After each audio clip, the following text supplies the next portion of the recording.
A boy of 13 sits on a throne too big for him. Around him, ministers smile. Behind those smiles, knives. Within 30 years, every one of those rival kingdoms will be ash, and the boy will declare himself a god. But the empire he builds to last 10,000 years will not survive his own corpse. This is the story of how one man invented China and how the same hunger that built it broke him. To understand him, you have to understand the world he was born into. It was not yet China. Not really. It was a battlefield called the Warring States. 7 kingdoms, 200 years of slaughter, and no end in sight. Cities burned in cycles, generations grew up knowing nothing but war drums. And into this nightmare, in 259 BC, a child is born in the kingdom of Qin. His name is Ying. His father is a minor prince held hostage in a rival court. His mother, by some accounts, was once a dancer. The boy spends his earliest years in enemy territory, watched, mistrusted, possibly hunted. He learns young that smiles are weapons. That family can sell you. That power is the only safety. When his father finally calls back to the king throne, the boy follows. And when his father dies, the throne is his. He is 13 years old. A regent rules in his name. A brilliant, dangerous merchant named Lu Bowei, who may or may not be his real father.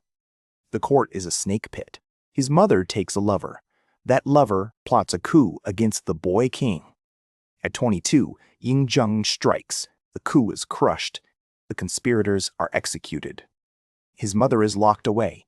Bowei is exiled, then forced to drink poison. The young king now rules alone, and he has learned the lesson that will define everything to come. Trust no one. Strike first. Mercy is a luxury for kings who already feel safe. He looks beyond the walls at Qin, at the 6 other kingdoms, and he asks a question no one before him has dared to answer. Why should there be 7? For 200 years, the warring states had balanced each other. Alliances shifted. No one could swallow them all. Ying decides he will swallow them all. He inherits an army built for it.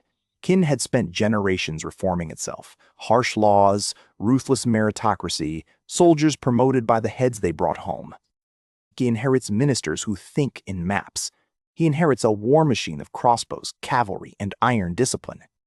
But the genius is his. He doesn't just fight. He bribes. He divides. He waits. He sends spies and gold into rival courts, turning loyal officials into traitors before a single sword is drawn.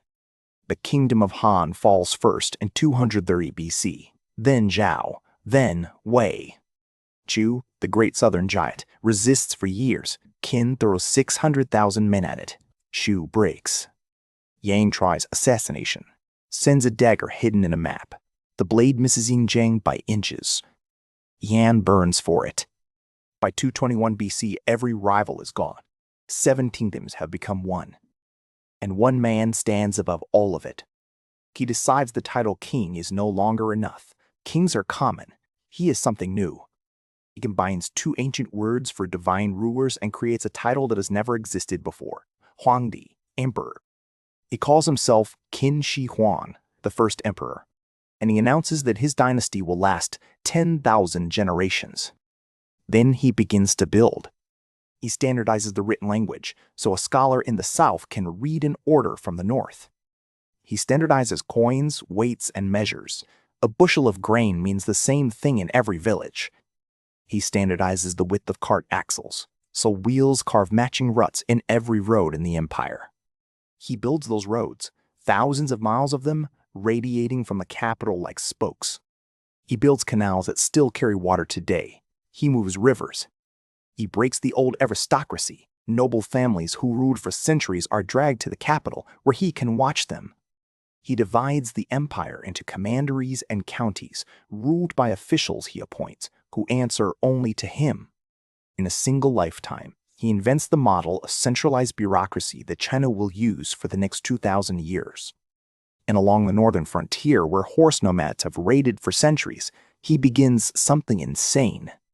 He links together older walls, extends them, fortifies them, and pushes them across mountains and deserts.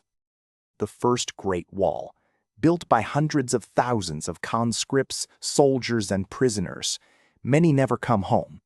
Their bones, legend says, are buried in the wall itself. He's at the peak of human power. He has done what no one in history has done. And this is exactly where the rot begins. Because a man who has beaten every enemy starts looking for new ones, and the only enemy left is death. Qin Shi Huang becomes obsessed with living forever. He summons alchemists, sorcerers, and physicians. He demands an elixir of immortality. They tell him what he wants to hear. They sail east, searching for islands of immortals. They never return. He swallows pills laced with mercury, believing them to be the secret of eternal life. The mercury, slowly, is poisoning him. The emperor, who fears death, is killing himself. Pause for a moment. If you'd lived under his rule, the roads, the order, the peace, but also the chains, would you have called him a tyrant or the founder of a civilization? Drop your answer in the comments. I read them. And there's no clean answer here, which is exactly what makes him fascinating. Now back to the palace, because the paranoia is getting worse. He stops sleeping in the same bed 2 nights in a row. He builds covered walkways between his palaces so no one knows where he is. Anyone who reveals his location is executed. Anyone near him is searched. He survives multiple assassination attempts. Each one tightens the grip.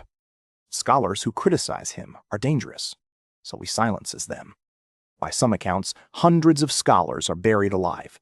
Whether the number is exact or exaggerated, the message is the same. He orders the burning of books, histories, philosophies, anything that praises the old kingdoms or imagines a different order. Knowledge itself is rewritten to begin with him. The empire is to have one voice, his. And while he hunts immortality, he hedges his bet. He prepares for death anyway. Deep beneath the mountain near his capital, he builds the largest tomb the world has ever seen. 700,000 laborers work on it for decades. Rivers of mercury flow inside, mimicking the rivers of China. The ceiling is studded with pearls to mimic the stars. Crossbows are rigged to fire at intruders. And around it, in pits no one will rediscover for 2,000 years, he places an army. Thousands of light-sized clay soldiers, infantry, archers, cavalry, generals, each face different, each one a guardian. He will conquer the next world the way he conquered this one. But the body still ages, the mercury still poisons. In 210 BC, he sets out on one of his great inspection tours of the empire, to be seen, to be feared, to look for immortals one more time. Somewhere on that road, far from the capital, he collapses, and he dies.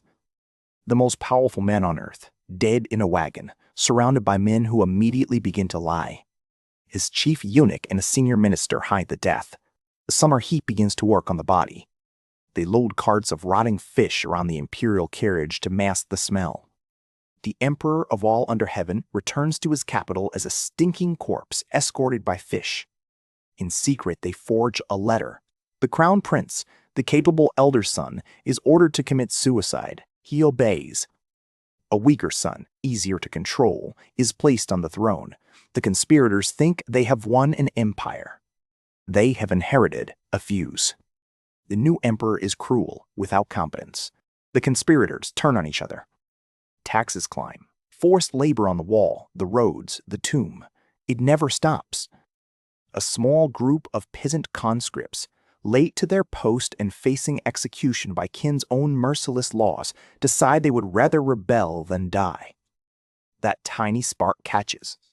Across the empire, the old kingdoms remember their names. Rebel armies rise from every direction. The Qin generals fight, but the center is gone. Within 4 years of the first emperor's death, the dynasty he swore would last 10,000 generations is in ruins. His capital is burned. His heirs are killed. His tomb is sealed and forgotten under earth and legend. The dynasty that was meant to be eternal lasted 15 years. And yet, here is the strange, terrible genius of him. Almost nothing he built actually died. The next dynasty, the Han, curses his name in public and copies his blueprint in private. The centralized bureaucracy, the standardized script, the unified weights, the roads, The idea of one China under one ruler. All of it survives. All of it becomes the spine of every Chinese dynasty for the next 2,000 years. The very word for China in many languages, Qin, China, is his. In 1974, farmers digging a well in a dry field strike something hard, clay. They have found his army, row after row of warriors buried in silent ranks, waiting for a war that never came. His face is still hidden beneath that mountain. The main tomb has never been opened. The mercury readings in the soil are still off the charts. He lies there, somewhere in the dark, with his pearls and his stars and his rivers of poison. He wanted to live forever. In a way no alchemist could have promised, he did.